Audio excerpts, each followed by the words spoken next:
Olá, queridos amigos, queridas amigas, que a paz de Jesus esteja com cada um de vocês.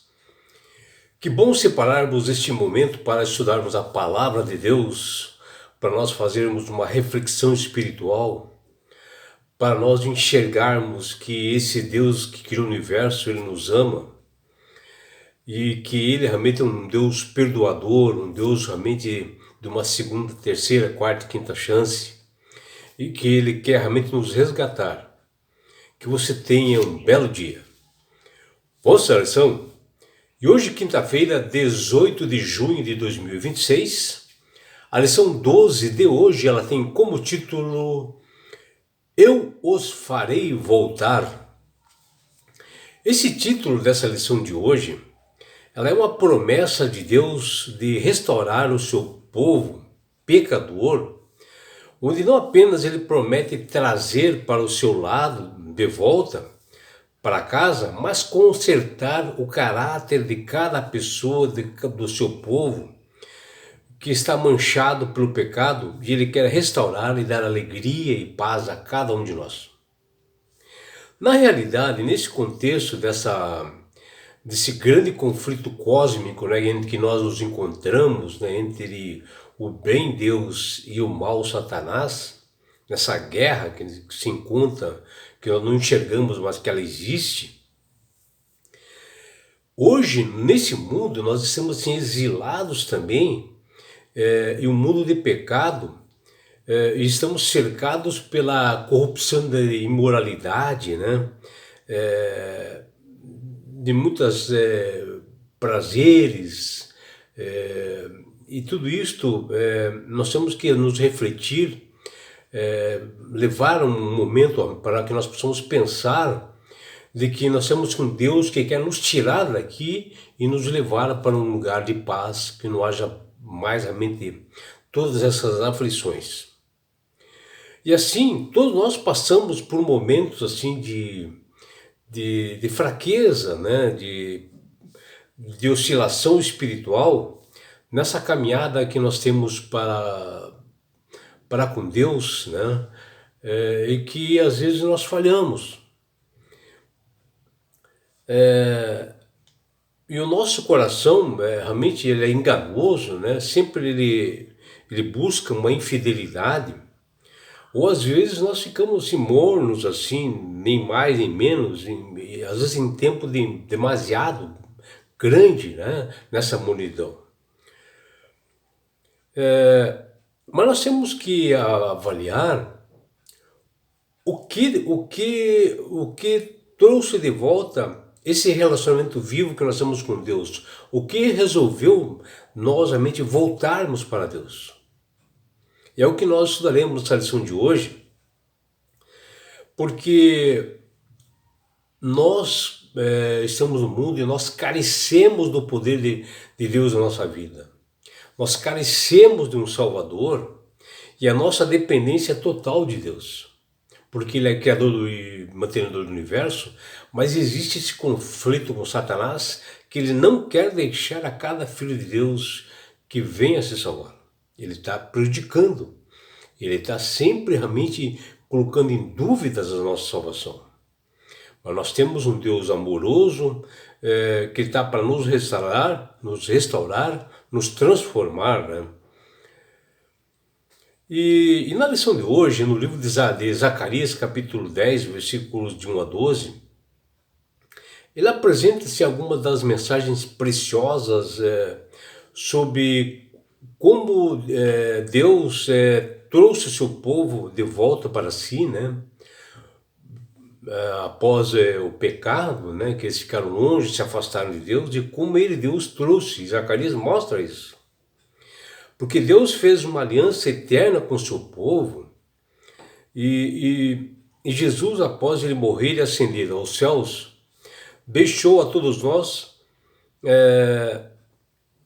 uma esperança, né, para que nós possamos crer realmente de que há um lugar onde não haja mais dor, mais morte, né? A sua obra, a obra de Jesus, precede com o envio, quando ele morreu na cruz do Calvário, ele falou que ele enviaria o Consolador, né?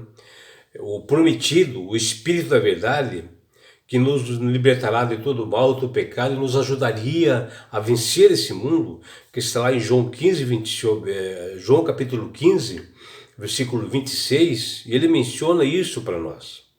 E esse Espírito Santo Consolador, que ele veio após a ida de Jesus para o tabernáculo celestial, e que para nós viria esse Consolador, o Deus Espírito Santo, ele começou a derramar suas primeiras gotas, né, de bênçãos sobre a igreja cristã primitiva e convidou a todos a cada dia mais pedir a chuva para que eles pudessem ter o entendimento, a chuva serôdia, para que eles pudessem ter esse entendimento. E na prática, relacionar-se entre as pessoas assim no mundo, ela cada vez mais está difícil, né? O relacionar com uma pessoa da família, com seus filhos, se tornou cada vez mais difícil em decorrência do pecado, principalmente alguns filhos nossos que eles se afastaram de Deus. É bastante desafiador para trazer de volta. E talvez você possa até se perguntar o que poderia ter sido diferente de você realmente falar de Jesus para seu filho, ou a forma como você pregou o evangelho para seu filho e que ele acabou se afastando, né? E agora você pode pensar, mas como ele vai reagir agora para ele voltar, agora com essa visão do mundo que transformou a mente dele? Bom, também pode sentir uma frustração, né? Às vezes assim, sem ter força, sem ter poder, uma impotência diante das decisões equivocadas que ainda são tomadas, né, dentro da família. Esses pensamentos, eles influenciam em muito a maneira como você lida com as pessoas que nós amamos, ou as pessoas da nossa família. Por isso é essencial que quando nós temos as nossas atitudes ou palavras assim dentro do evangelho, ou palavras realmente para passar a mensagem, ela tem que ser dentro do fruto do tempo que você possa falar do Salvador Jesus no momento correto. O testemunho da nossa vida, da sua vida, as ações que nós fazemos, as palavras que dizemos e as orações que nós fazemos junto com a nossa esposa, nosso cônjuge, ou você com o seu marido, né? Ou talvez com o seu filho, que se afastou naquele momento, está longe. Essa oração que você faz todos os dias, que você ora para que seu filho volte, pode transformar profundamente o futuro deles, né? Porque o Espírito Santo vai tocar no seu coração e vai levar essa mensagem. E isso nós podemos ver perfeitamente aqui em Lucas 22, versículos 31 e 32. Vemos ali também em João capítulo 21, versículos 15 e 17. Como as orações também de Jesus, que ele fez por Pedro, quando Pedro estava passando por momentos espirituais ruins, né? E que Jesus sentiu isto, mas que as orações que Jesus fez mudaram a vida dele.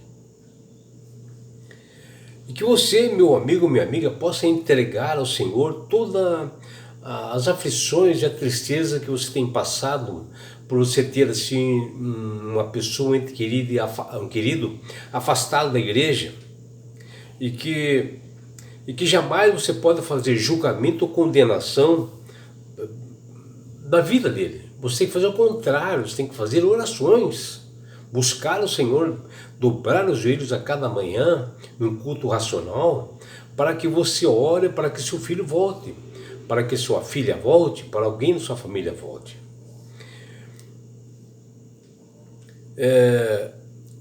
O que você deve fazer quando você tá pensando algo mal do seu filho, assim, que você possa orar e pedir que Jesus substitua esses sentimentos por um amor, uma empatia, né?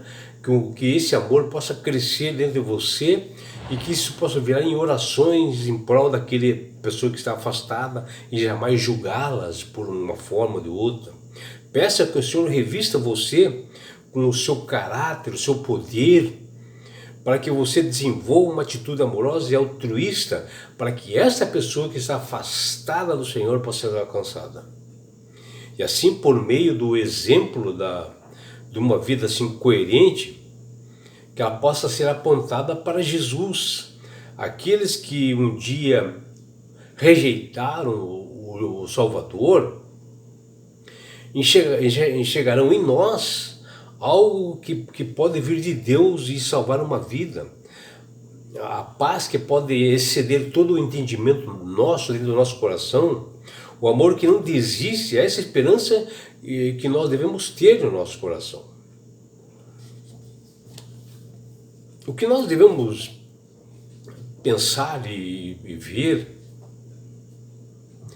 é que esta chuva serôdia, o Espírito Santo que Jesus falou que ia enviar para os seus discípulos, né? Que ele ia para o tabernáculo celestial, ele ia morrer, ressuscitar, mas que ele iria mandar o Consolador, que essa intensidade dessa chuva serôdia aqui nos últimos dias, esses dias que nós estamos vivendo, quando finaliza, né, esse tempo do fim, e quando se aproxima esse tempo de chuvas em que Deus promete aumentar, antes da volta de Jesus, que Zacarias fala 10:1, que nós devemos orar para que realmente isso aconteça na nossa vida, na nossa família. E assim, quando o trigo precioso, né, que somos nós, porque numa igreja tem o trigo e tem o joio, e o trigo que somos nós, ele seja colhido para os depósitos celestiais, ou seja, que seja colhido por Jesus na sua segunda vinda, e que aquelas pessoas más, o joio, seja lançado na lama, nas ruas, como diz Zacarias 10:5, e Deus até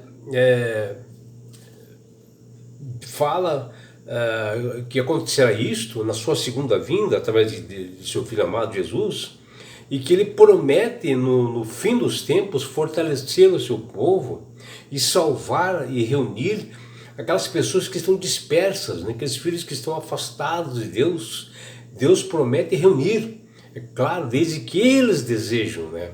Mas ele vai fazer um esforço que o Espírito Santo seja tocado no coração dessas pessoas e que elas se voltem para Jesus. E essa lição de hoje, ela é maravilhosa por causa disso, meus amigos. Porque o povo de Deus no passado, ele teve que ficar exilado na Babilônia para uma educação, né, que Deus permitiu, para uma forma didática, para eles reconhecerem o mal que eles haviam feito, né, contra o próprio Deus, trocando, se prostituindo espiritualmente, fazendo idolatria, corrupção, promiscuidade, né, adorando deuses falsos. Mas Deus sempre nos amou, independente de pecadores que nós sejamos.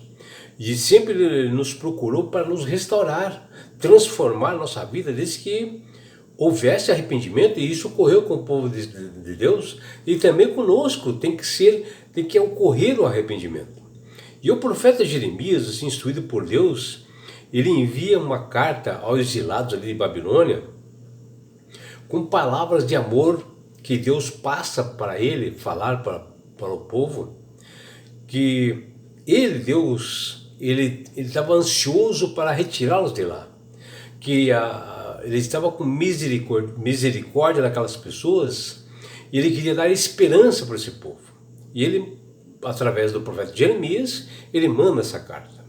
Havia uma promessa escrita ali nessa carta, orientações bem claras em como sobreviver ali na Babilônia, mesmo que ele fosse obrigado a ficar lá para uma educação para eles, até que eles pudessem retornar para casa, Deus deu instruções para eles. E fez assim como uma forma de educá-los, né? E ainda diz, eu os farei voltar. Uma promessa que Deus fez ao povo que estava na Babilônia, e faz para nós hoje, que Jesus está voltando. Porém, ele dá um recado importante lá em Jeremias 29, 10, 13. Até que se cumpra a promessa de libertação, busquem a Deus de todo o coração. É assim que nós devemos fazer, buscar a Deus de todo o coração, nos arrepender das nossas falhas, para que nós possamos ser resgatados por Jesus na sua segunda vinda. E isso ocorrerá da mesma forma com nós hoje. Nós estamos assim exilados em um mundo assim do pecado. Nós estamos aqui no centro e estamos exilados em volta do pecado, né? Que algo horrível que não é nosso. Nós estamos aqui num país, num mundo que não é nosso, que nós somos peregrinos aqui, porque o nosso lugar é num país maravilhoso, chama-se Canaã Celestial. É para lá que Jesus quer nos levar. Um lugar em que não haverá mais morte, mais dor, mais aflições. E aqui, amigo, nós estamos cercados por essa corrupção de drogas, imoralidade, costumes ruins, que está levando os nossos filhos à perdição. E nós temos que lutar contra esse inimigo. Que é um grande conflito cósmico, né? Que nós temos que ter força e buscar essa força em Deus. Diante desse quadro no mundo, dessa realidade, hoje só não resta uma estratégia que Deus fala para o profeta Jeremias, que ele diz o seguinte, ó: então invocareis, passareis a orar a mim, e eu os ouvirei. Buscar-me-eis e me achareis. Está lá em Jeremias capítulo 29, 12 e 13. E ainda diz no final, quando me buscardes de todo o coração. Assim, essa expressão, eu vos farei voltar, remete também para Jeremias 10, 10, uma mensagem de Deus que quer restaurar todas as pessoas, independente de pecados que elas tenham. Independente do pecado que nós tenhamos, nós seremos resgatados desde que nós queremos, desde que Deus dá o livre-arbítrio para você decidir. Que você, meu amigo, minha amiga, tenha um belo dia ao lado do Criador do Universo. É o que deseja seu amigo João Carlos Amorim.